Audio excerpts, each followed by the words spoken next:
All right, guys, we got a lot to talk about, so I'm going to go ahead and get started. So, a few announcements. First and foremost, based on some things that I've learned between last class and this class, I think I'm going to change the group setup to 3 groups of 5. We've got one person in the class that's in a unique circumstance. I think they're going to do an assignment on their own, so we're going to do 3 groups of 5. Won't change anything in that group of 6. Still can't be a group of 6, unfortunately. So yeah, unless you just want to kick out one person. And Hudson, I hear they've been talking trash about you behind your back. It was never. Yeah. I'm one of the stronger students. Yeah. All right, it's Jared. I'm sorry. Yeah. So just start thinking about that.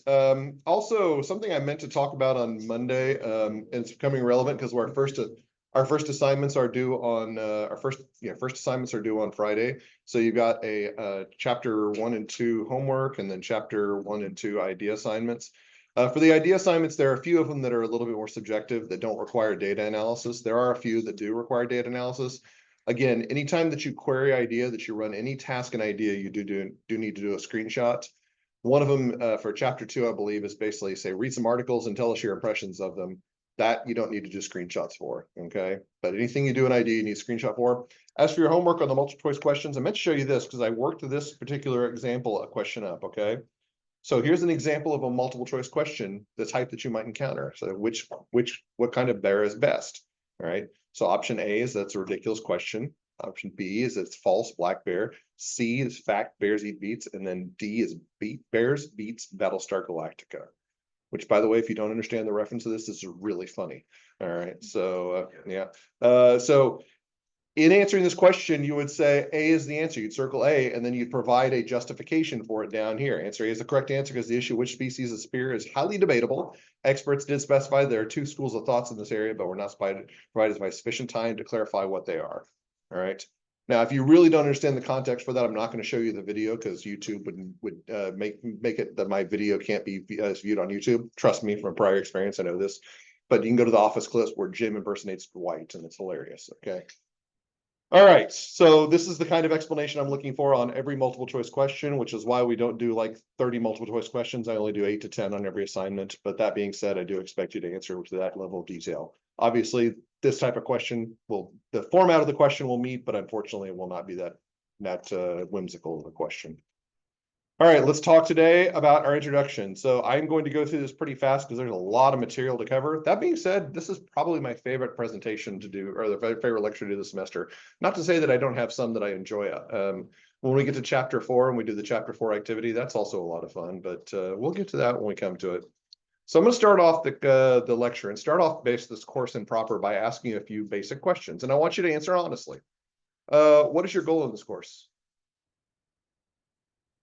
You're going to say, to learn auditing, Dr. Barnes, I want to be the best auditor I can be. No, it's not. Your goal is to get a good grade in this course. You want to get an A in the course. Is that correct? What is my goal in this course? To give me an A, Dr. Barnes. That's what your goal is. It's like, no, I mean, I'd love to give you an A if you earned it, but obviously I want to teach you about auditing, okay? All right, so hold on to that, okay? Because we're going to come up to that in just a second. Quite similar question. After graduation, what is your goal? There you go. There you go. Some people have said to get a job, and is that really your goal? If you could get a whole lot of money without working, would you do it? Says, well, I'm work inclined, Dr. Barnes. I get utility out of work, you know. And if you answer that, good for you. But most of the people in this room is like, if they inherited $1 billion, they'd be fine with that. Okay. So to basically have something that you can support yourself with, to make a lot of money. So what are your employer's goals? Because you're gonna have most of you are gonna have jobs. What are your employer's goals? Is it their goal to give you a lot of money? No, they want to hire somebody who can actually qualify to do the work. I mean, you know, obviously lower cost is better, but they're willing to pay you a reasonable salary if you can do the job. All right. So again, we'll come back to that, but I wanted to set the stage to talk about that. So some of you may be familiar with the concept of principal agent theory. All right. This is a finance concept with respect to corporate form. In the fact that there are absentee owners in an organization. The people who own the organization do not run the organization. If we go to like a non-corporate organization, like one of my favorite small organization stereotypes is Greek Corner downtown. Has anybody ever been to Greek Corner? Yeah, they're a lot of fun. They're a audacious couple of Greek folk that they will not stop from telling you their opinion if they have an opinion about something. They are very rambunctious. But they're owners and operators, so that's not corporate form. The principal and the agent are basically the same person. So in organization, who are the principals? Those are the owners of the organization. Okay, who are the agents? Those are the people who are hired to run the organization on behalf of the principals. Okay, we call those managers. Right. So if you're an absentee owner, do you have as much information about the day-to-day operations of the organization as the people running the organization? You do not. That is the concept known as information asymmetry. The people who run the organization have more detail about the way the organization operates than the people who own the organization, which creates a bit of a problem because there may not necessarily be the same goals in the organization. So if you own the organization, how long would you like that organization, that corporation to exist? For a long period of time, because you make money for every year that's in operation, because you're owner, shareholder, you get paid dividends. Hopefully the value of the shares increase. You want the organization to exist in perpetuity. If you're a management organization, do you care about perpetuity? Do you want it do you want it to go forever? No, you just care about what this year's results are and maybe the next few years that you're there, because your job is based on performance in a given year.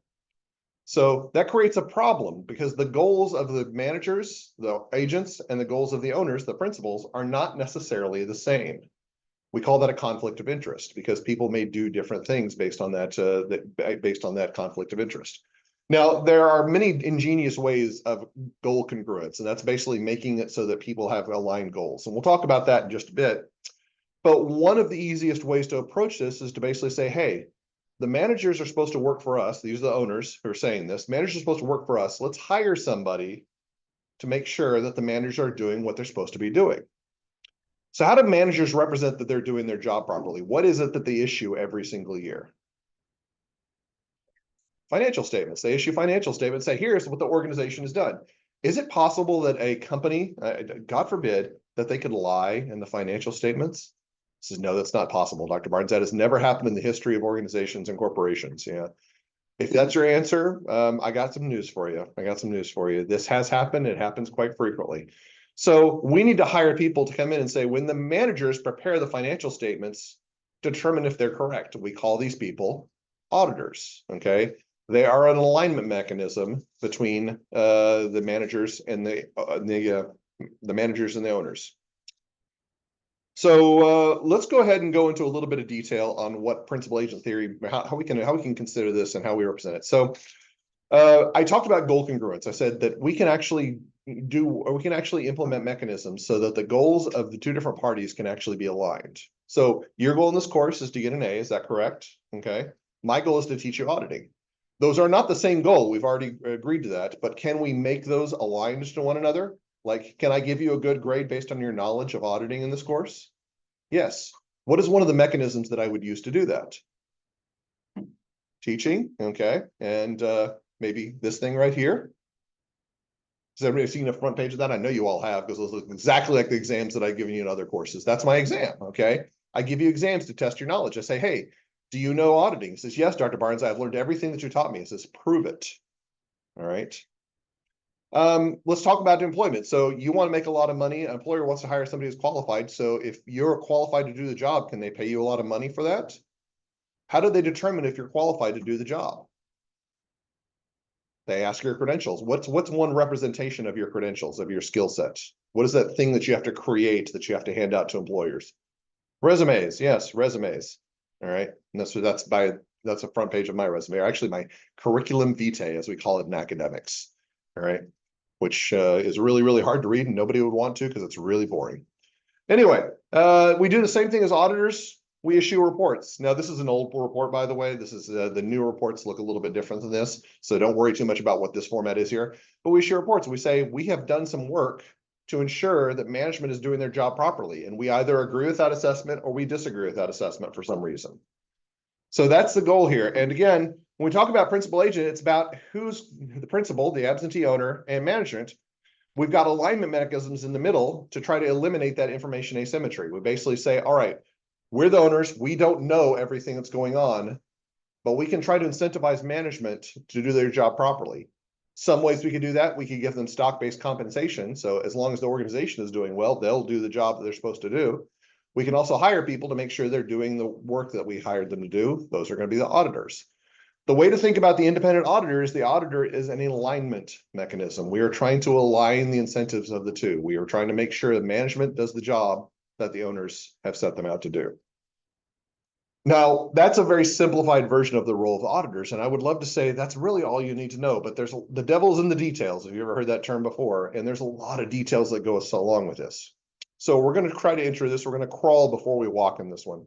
So here's what I want to do is I want to talk about some things about some implicit assertions that you are going to make with respect to some examples that we talked about.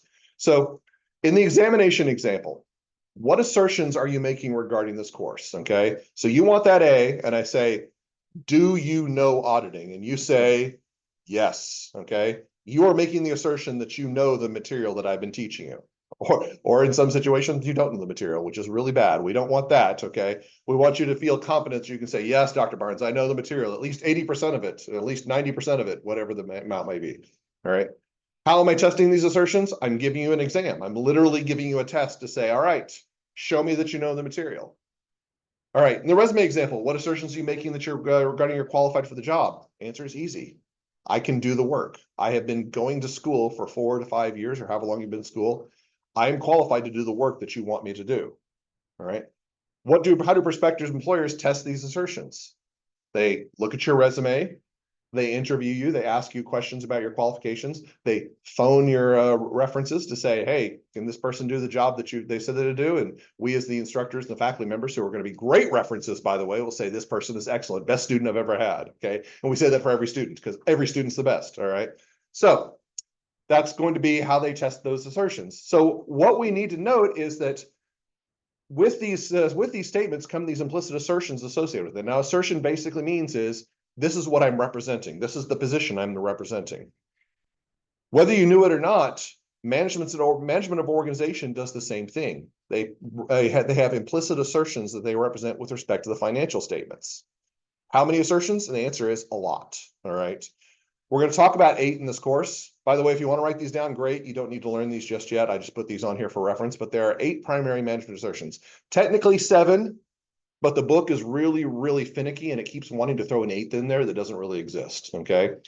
So the big 3, so these, by the way, these are called management assertions. You will hear me refer to them as audit assertions, or even just use the word assertions. But the term, that word has now changed in meaning for you, because now when you hear the word assertion, it doesn't mean what it means in everybody else's layman vernacular. Now you're going to think, oh, 7 items or 8 items, depending on the situation. So these are basically implicit assertions that management is making regarding the financial statements. So there's 3 that are, I call the big 3. These are the 3 most important ones. These are called completeness, existence, occurrence, and valuation, allocation, and accuracy. All right. Now, again, what do these mean? Not important right now. I promise you, we are going to get later on in this course, you are going to know these. You are going to be so sick of these management assertions that you'll be able to tell me even at your grave what the management assertions are. I won't be there at your grave. I'll be long gone. But yeah, you'll be able to memorize these because we'll be going over them so much. So those are the big 3. Then we have some other ones that are kind of associated with this. We got rights and obligations. We got presentation and disclosure, and classification. So these 2 are fairly similar in nature. You may notice that I've got some brackets listed next to them. So these brackets actually represent standard setting bodies that formally recognize these assertions. All right. So there are 2 main standard setting bodies with respect to auditing in the United States. Okay. There's the ones for public companies, which is called the Public Company Accounting Oversight Board, or PCAOB. All right. And then there's the one that oversees private companies or non-issuer audits, which is the Auditing Standards Board, ASB. By the way, the Auditing Standards Board, it's a subset of an organization you probably have heard of, the AICPA, the American Institute of Certified Public Accountants. So the good news is we have 2 different set, or the bad news is we have 2 different set of standards. So you're just like, oh, great, twice the material, right, Dr. Barnes? And I'm going to say not necessarily, because there is a lot of overlap between these 2 standard setting bodies. This is one of the examples of a deviation, but for the most part, they're consistent. We're going to try to learn both, but in most situations, we're going to default to public company audits because those are the most visible and most obvious ones. So with respect to presentation and disclosure, that's a PCAOB recognized assertion. It is not recognized by the ASB. On the transpose of that, the classification is an ASB assertion that's not recognized by the PCAOB. Another assertion that's recognized by the ASB is called cutoff. Okay, it's called cutoff. It is not recognized by the PCAOB. And then I throw this eighth one on here. This is not a real assertion. It's called authorization. The reason I say MGP, that's actually Messier, Glover, and Pratt, which are the book's authors. Okay, they keep throwing this assertion in every new edition of the book, and it's not been a valid assertion for like 20 years. Okay. And the reason is because they use their materials, they keep rolling forward their materials, and they keep saying, oh, we kept forgetting to take out of authorization. Well, we'll just keep calling it a management assertion. All right, make a note of this.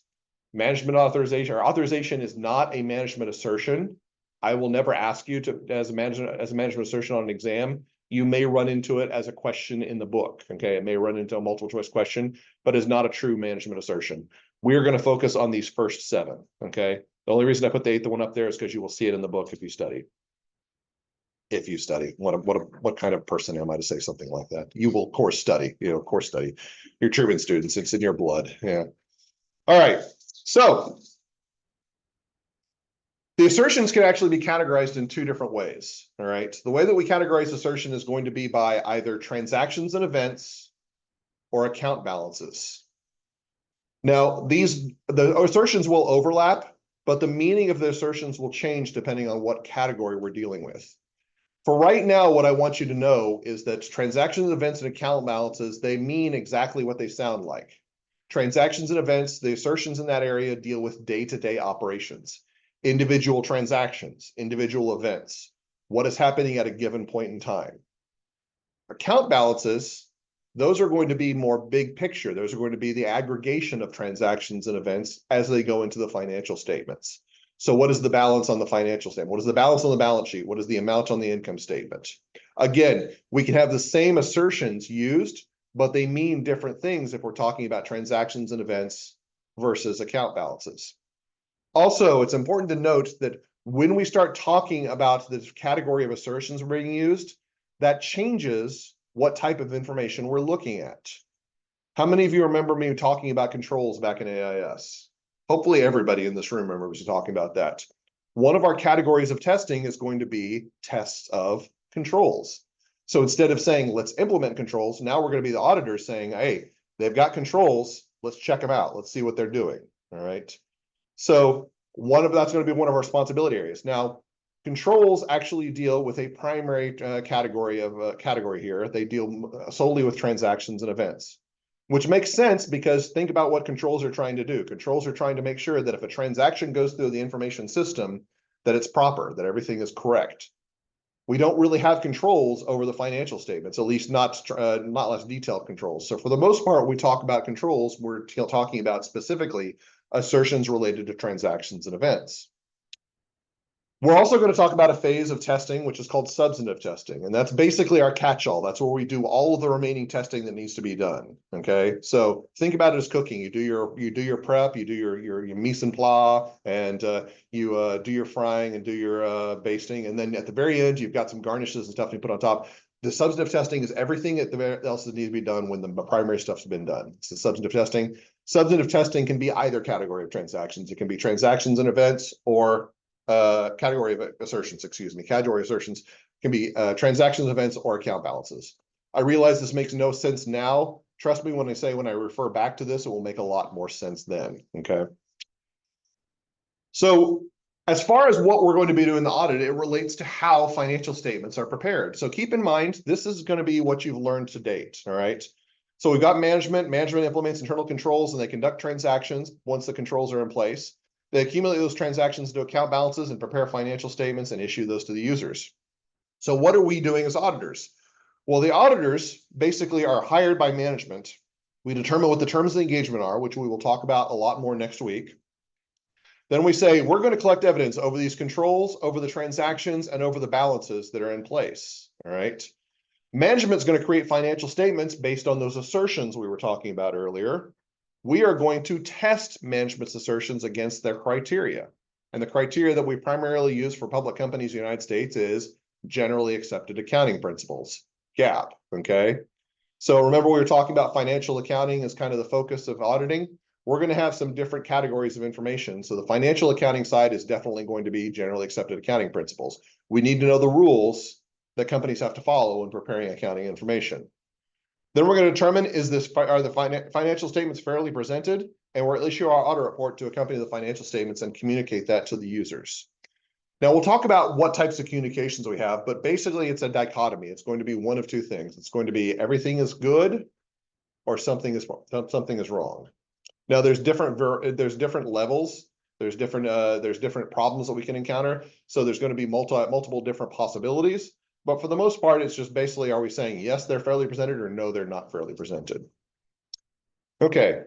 Before we get to that, though, let's talk about the conceptual and procedural details of financial statement audit, which are built on 3 fundamental concepts.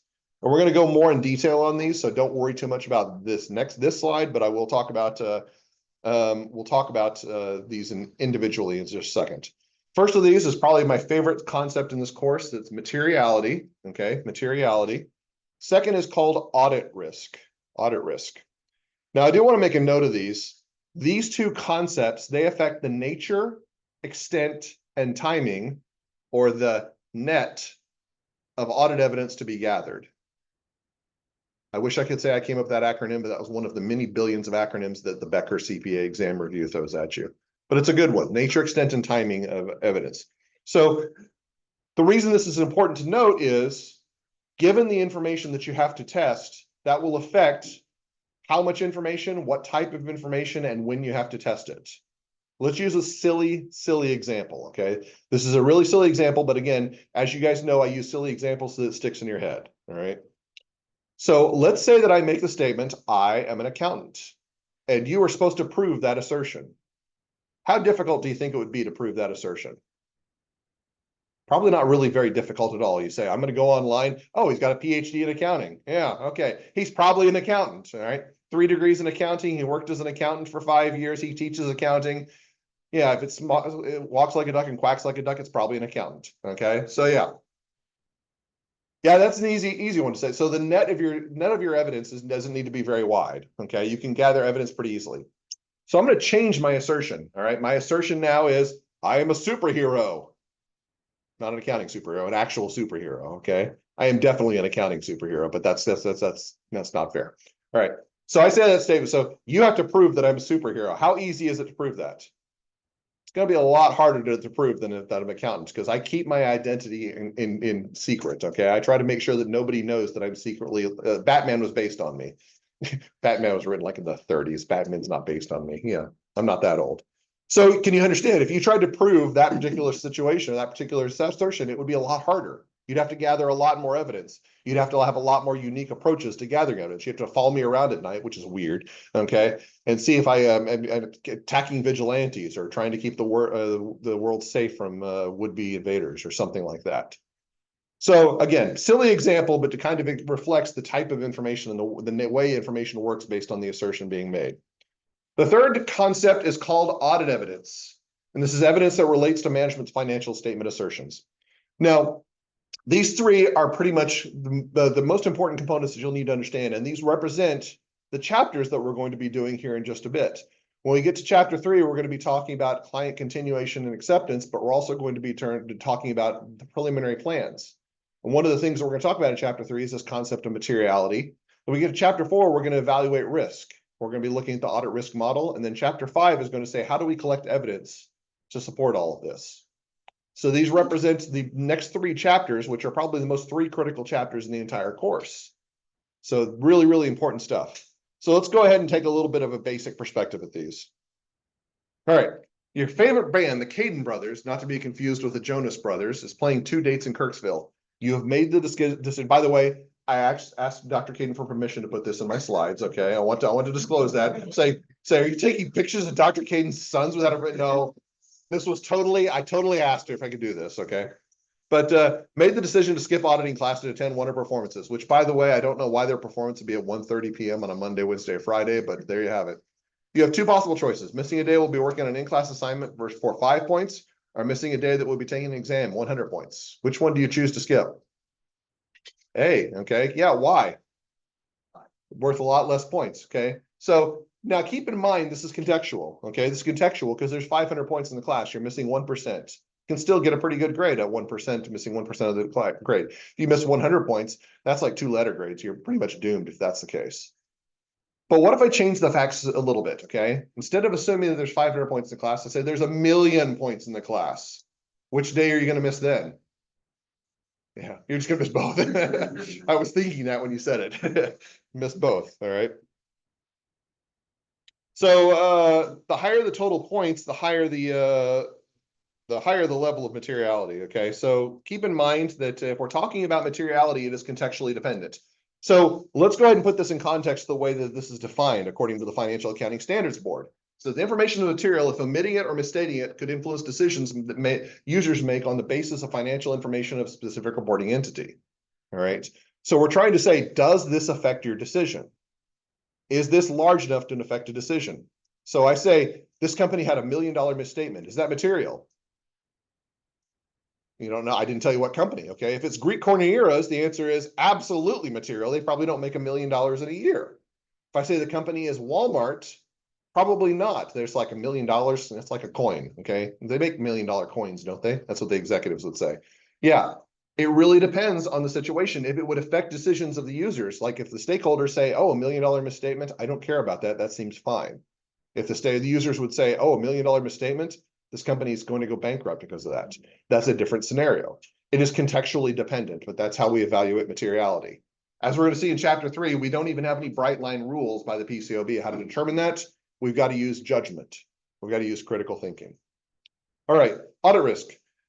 The Auditor Standard Report states that audit provides reasonable assurance that the financial statements do not contain material misstatements. Those are 2 very important words, by the way, which is why I italicized them and bolded them, because we're going to see that term again.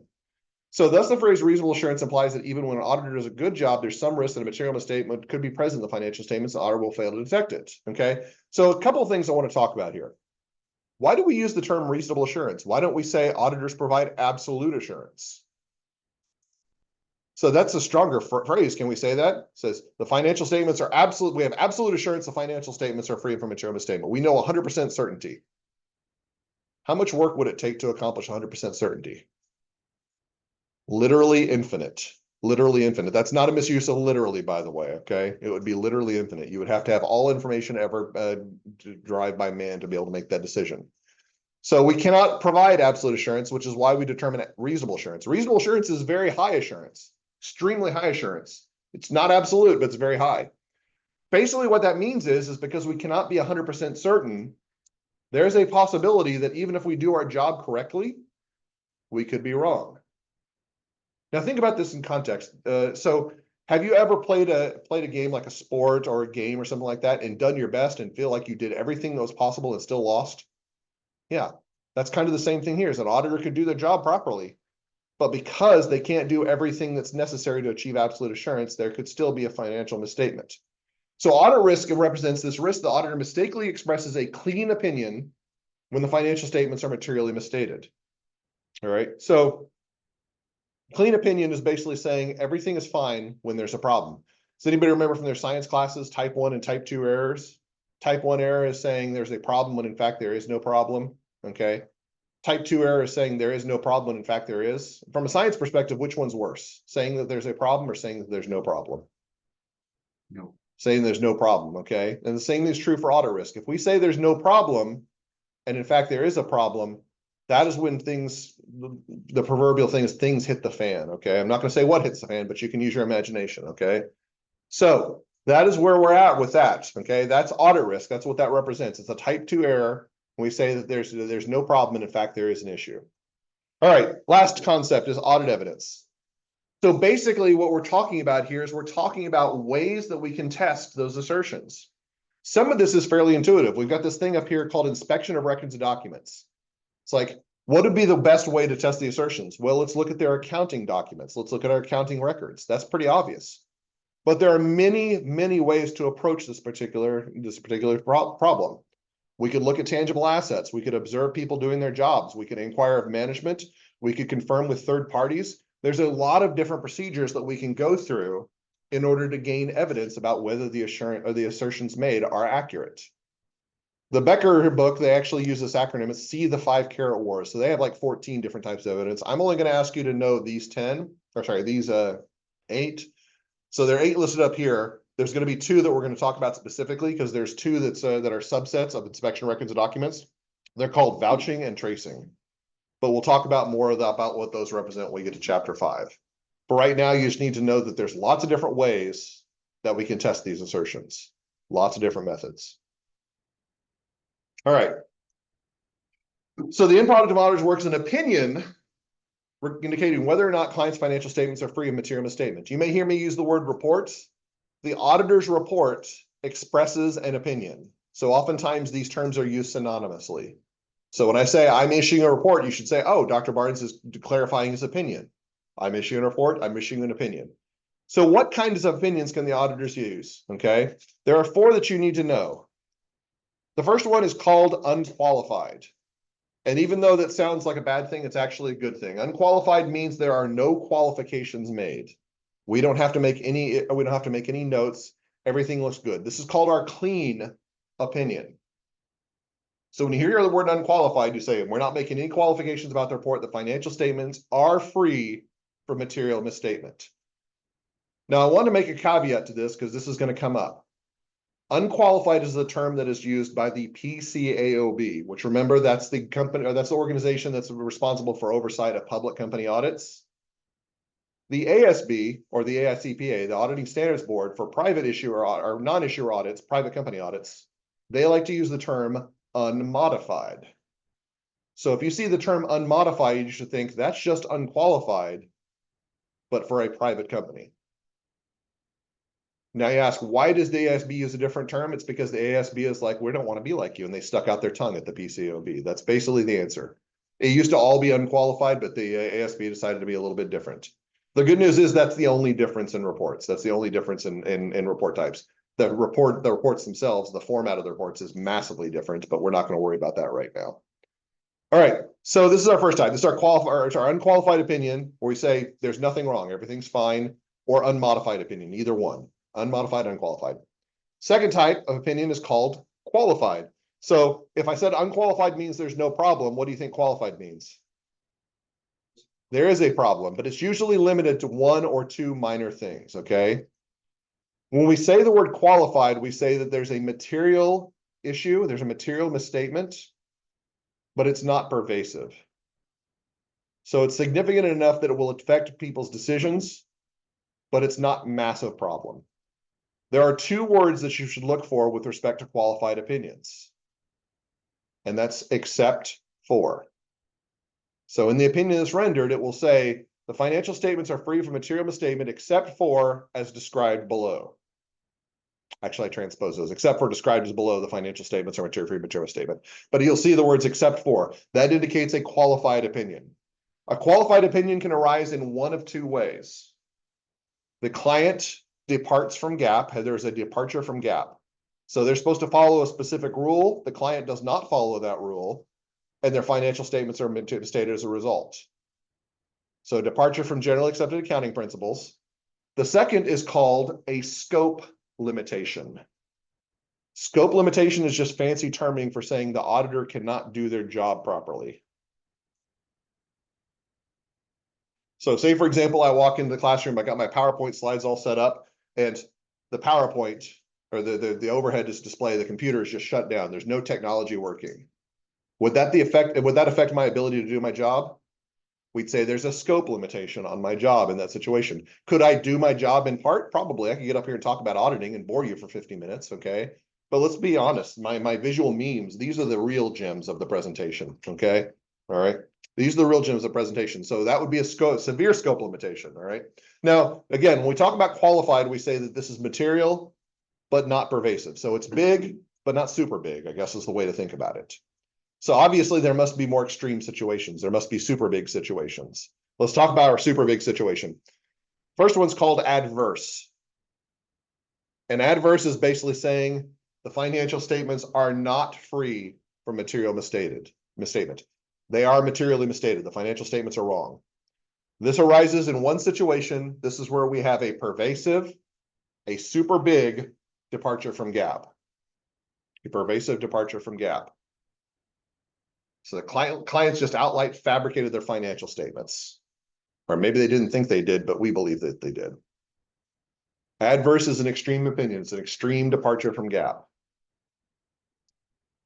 The other situation, the fourth of our 4 reports, is called a disclaimer of opinion. And it is exactly as it sounds like. This is where the auditor says, I can't issue an opinion because I have no idea what's going on. Okay. I have no idea what's going on. When does this come up? There's actually 2 situations. Okay. The one that I want you to remember right now is a pervasive scope limitation. Okay. A pervasive scope limitation. So my example of a scope limitation with the slides is like I try to do my job, but the computer's not working, so I can't show you my slides. That's a partial scope limitation. I can still get up and talk to you about audit and tell you stories and bore you to tears. Okay. But there is a scope limitation. But if somebody decides to come up to my office and then put, I don't know, some sort of drug into my peanut butter and jelly sandwich before we come to class and knock me out for a full hour, that is a pervasive scope limitation. I can't do my job at all. Okay. Okay. That's kind of a nice scope limitation. I get a nap. Okay. All right. But, we're talking about a full scope limitation. So something that's prohibited me from doing any kind of judgment. With respect to an auditor, this is saying, look, the financial statement, our job was so screwed up. We were so restricted on the work that we could not do. We can't make any judgment. So our company that we're going to be looking at this semester, it's going to be an inventory, a retail company with very, very large amounts of inventory. If we were in a situation where the auditor could not observe inventory, that would be something we'd probably call a pervasive scope limitation, simply because this company is so reliant on its inventory. If we can't test that, we can't make a judgment with respect to financial statements. That's our example of a disclaimer opinion. Now, I did say there were 2 of these, okay? I want you to make a note of this because it may come up, okay? The second situation that might come up is when the auditor is not independent of the client. This will not happen for public company audits. It only happens for private company audits, for non-issuer audits, and it's very rare. All right, so where are we going from here? Like I said, chapter 3, we're going to do client acceptance and continuance, as well as some preliminary engagement activities and planning. We're going to be talking about what we do with respect to client acceptance, what we do at the beginning of the audit. Then we're going to talk about materiality. Chapter 4, we're going to move into the audit risk model, and we're going to talk about risk factors. We're also going to talk a little bit about fraud, the risk of fraud, which is unintentional misstatement in an audit, and some things we have to consider there. Then in chapter 5, we're going to talk about the management assertions, and we're going to talk about gathering of evidence and how to perform certain procedures. Then we're going to have an exam, which I know you guys are looking forward to that. Okay. Chapter 6 and 7, we're going to talk more in depth about controls. You already know a lot about controls because you've taken AIS. We're going to talk about how does the auditor test internal controls. Okay. Which I think is one of the most important things we need to know about auditing, because being able to understand controls is critical to any aspect of accounting. Then we're going to take a quick break. We're going to talk about sample testing. Then we're going to jump from 6 to 7, and we're going to jump all the way down here to 17. We're going to talk about chapter 17 and chapter 18. We're going to talk about completing the audit and then issuing the report. Then the final part of the course is going to be chapters 10 through 16. That is going to be a blur because we're going to cover 1 chapter a day, and in one case, we're going to cover 2 chapters in a single day. These are our business processes. These are how we actually apply everything that we've learned in the course to specific scenarios. All right. A few other things I want to talk about. I don't want to spend too much time on this, mostly because we're running out of time, and I want to make sure we cover everything. But you may hear the term assurance bandied about. And if you've gotten like an internship at a big 4 firm, you say, I worked in assurance services, Dr. Barnes, but I did auditing. And you say, well, those are not incompatible with one another. Auditing is a form of assurance service. We're actually going to have a chapter where we talk about the nature of attestation and assurance. And the way you should think about them is these ovals right here. Auditing is a very specific routine activity. It is a form of both attestation and a form of assurance. So what are attestation and assurance? Well, this occurs when a practitioner is engaged to issue a report on a subject matter or an assertion about a subject matter that's the responsibility of another party. This actually defines or describes what an audit does, though in more general detail. And then assurance is basically independent professional services that improve the quality of information's context or decision matters. Again, decision makers, not matters, decision makers. Again, does describe an audit, but it's a lot more general than a description of specifically what a financial statement audit is. So We're going to see these terms bandied about. These terms are really important because when you get into the real world, oftentimes they will not say, hey, you're an auditor. They'll say you work in assurance. Again, that is a correct statement. Both of those would be accurate statements in this situation. All right, some fun stuff. So a few philosophical thoughts. Is it possible to do well on an exam without knowing the material covered on the exam? What do you guys think? Possibly. You get lucky if you guess on some questions, okay? Or I could ask you the very few things you know and get really, really fortunate at that. Are there reasons why the most competent qualified candidate for a job might not get hired? Certainly. Nepotism, or that, yeah. Or is it possible that people could cheat? Yes, so you could have people who cheat on an exam. They basically bring stuff with them that they shouldn't have on the exam and tell they're not. Or you could have somebody who misrepresents what their qualifications are. Says, I graduated from Harvard. It's like, but your degree says Truman State. Says, yes, well, Harvard was my school before Truman State. Yes. So you could actually have misrepresentations about qualifications. So that being said, do the ends justify the means? I mean, if you get the job, does it matter how you get the job? Nope, ends justify the means. Yeah, we're full utilitarians here, Dr. Barnes. Yeah. I think we can argue that in some situations, probably the means do matter, okay? That just because the consequences or the end result is good doesn't mean that we can ignore the way that we accomplish that. It's like, I got $1 million. How'd you do that? Well, I don't really want to talk about it because they're still looking for the old lady. But yeah, I had to really rephrase that. Otherwise it got really dark. Yeah, so we can say the ends do not justify the means in some scenarios. And that's something that we came to conclusion with an auditing back in 2002. So prior to 2002, audits focused almost exclusively on whether the financial statements are free from material statements. All they did is they looked at the end result and say, are the numbers at the end right? If the answer was yes, that's all we cared about. We didn't care about internal controls. In fact, most audits just basically, and controls are afterthought. We didn't even test them. But then the Sarbanes-Oxley Act 2002 came along and said required auditor testing of internal controls. And the idea being is the financial statement user should know how companies achieve financial results. Now, I use a silly analogy, another one of my silly analogies. Does everybody know what my favorite food is? I've talked about it before. Cheeseburgers, yes, cheeseburgers, actually. Yeah. So I go to Seabreeze, restaurant north of Kirksville to get my cheeseburgers. Seabreeze has never messed up a cheeseburger to my knowledge. Okay, I want to disclaim this. So when I tell you these examples, like, oh, I don't want to eat there, they are wonderful. Okay, but this is the analogy I came up with. They've never messed up a cheeseburger. Well, let's say one day on Thursday night, because they are open on Thursday night, so I'm going to go there tomorrow night. I'm sitting waiting on my black and blue burger because that's the one I've been ordering lately. And I see them preparing it, and my mouth is watering, and I'm just kind of like, oh my gosh, this is going to be the best cheeseburger ever, which is what I think about every cheeseburger, by the way. Okay. And the guy preparing it is putting the toppings on there and getting it ready and sneezes on my cheeseburger. Is the cheeseburger probably still delicious? Probably. Am I going to eat it? Probably. No. Probably not. Okay. Can we say that there was something in that preparation of the cheeseburger that has changed my interpretation of it? Yeah. And that's the same true for financial statements. If we know the means by which financial statements are prepared, it might change our perception of the financial statements, which is why we're concerned about controls now. We want to know not just the what, but also the how. So an important thing to think about, which is why we're so concerned about controls this day and age. All right, moving forward. I want to talk very briefly about some high-level concepts. So we got some types of auditors. Our primary focus in this course is going to be external auditors. These are people who work for accounting firms that are hired by organizations to come in and do independent oversight. They are not the only auditors. We've also got internal auditors, which are individuals who work for these organizations. Often their work does not focus exclusively on financial statement representation or controls, but does many operational and compliance things as well. We've got governmental auditors, and then we got forensic auditors, okay? Forensic auditors, and so was two thumbs in a forensic auditor to this guy, okay? I used to work in forensic auditing, okay? I'm very proud of that fact. So forensic auditor is fraud and examination. We're going to talk very briefly about that. Usually there's a lot of overlap in these particular auditing categories, but they do have some distinctions based on what the nature of the jobs that they do. So what are some other auditing services? We've got internal control audits. We are going to talk about those exclusively because these are required for publicly traded companies under Sarbanes-Oxley Act 404. We also have compliance and operational audits. If you remember, we talked about internal controls back in AIS. I said there's 3 components to internal controls. There's reporting, there's operations, and there's compliance. So audits can actually focus on any one of those three areas of controls. And these are some unique ones because most of the time we focus on financial reporting, but we do have the ability to look at compliance and operational audits. By the way, compliance, laws and regulations, everybody remember that from AIS because I use those two terms.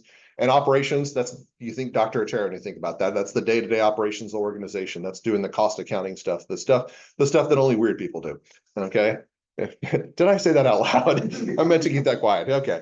All right. So we also have forensic audits, which those tend to be very rare. Those usually only occur after a fraud has occurred. And interesting about forensic audits is they tend to be a lot more expensive than the frauds themselves, especially in the very minor scenarios. And I've got some stories behind that, but I won't share those now because there's only 5 minutes. 5 minutes. Yeah. All right.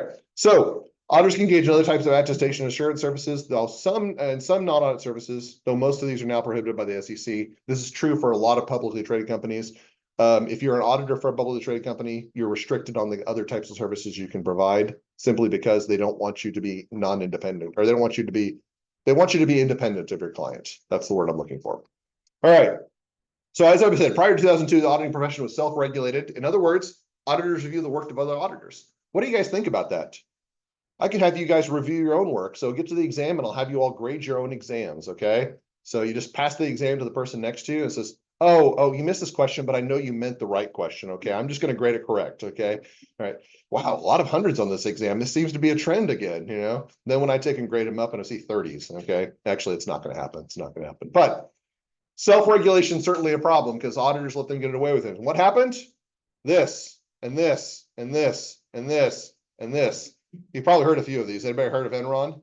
By the way, you're not allowed to graduate in accounting without knowing about Enron, okay? So if you don't know what Enron is, your requirement before Friday is to go to Google, okay? There's a lot of stuff on it there. But here's some other ones that occurred kind of contemporaneously with Enron. So what happened as a result? There's that, okay? There's also this right here as an afterthought. The Public Company Accounting Oversight Board, I mentioned them earlier.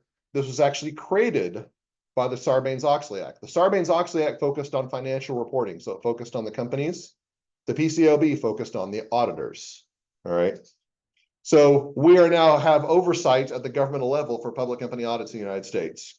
So what are some auditor responsibilities you need to be aware of? Well, do professional care. I want you to note that it requires professional skepticism. Professional skepticism is kind of a linchpin concept in auditing. It basically says, do not take anything at face value. You always require proof. You need to have an attitude that includes a questioning mind, and you need to critically assess evidence. You need to make sure the evidence is actually representative of what you think it is, okay? Which is something that's really, really kind of missing in this day and age. We tend to accept a lot of things at face value. We should not, especially not in this course. In addition to regulatory bodies, auditors are generally accountable to a governing body of organization, which is corporate governance. The two that we're going to be most focused on are board of directors, or more importantly, the audit committee, which is a subset of the board of directors. We're going to be very focused on the rules the audit committee sets forth for us. These are the chapters that we're going to be covering when we talk about business processes. This is the end of the course that we're going to be focusing on this content right here. Basically, the way to think about this is we're going to learn all the rules and all the procedures and all the routines. This is where we're going to apply these to specific scenarios. We're going to say, all right, now how do we use this in the revenue process? How do we use this in the purchasing process? We're going to learn all these processes, and it's a very, very frenzied pace. We go over this very, very quickly, which is why it's really important for the first 2/3 of this course that you focus really closely on the details. Some final concepts. Ethics. Ethics refers to a system or code of conduct based on moral duties and obligations and how we should behave. Professionalism, on the other hand, refers to conduct, aims, and qualities that characterize a profession or a professional person. These are related concepts, but they're not the same thing. You can have situations where professionalism goes beyond the scope of ethics. Not saying that professionalism should result in unethical conduct, but something that may not be bound by the rules of ethics may be accompanied by the rules of professionalism. When we get later in this course, we're going to talk about the AICPA Code of Professional Conduct, and it basically establishes our guidance for acceptable behavior for auditors. It contains principles, rules of conduct, and interpretation of those rules. A major portion of the Code of Conduct identifies actions that impair auditors' independence. You might ask, how many rules could there possibly be that talk about auditor independence? The answer is close to infinite, okay? Not literally infinite this time, but close to infinite. There are a lot of them. Suffice to say that the rule makers, the standard setting bodies in this world, they are very, very concerned that anybody who performs an audit is well and truly independent of the company that they're auditing. And what does independence mean? That is a question for another day because I only have 0 minutes to talk about it. So we're going to call it good here. Homework due on Friday. Please make sure you have it completed before you come to class, and I'll see you then.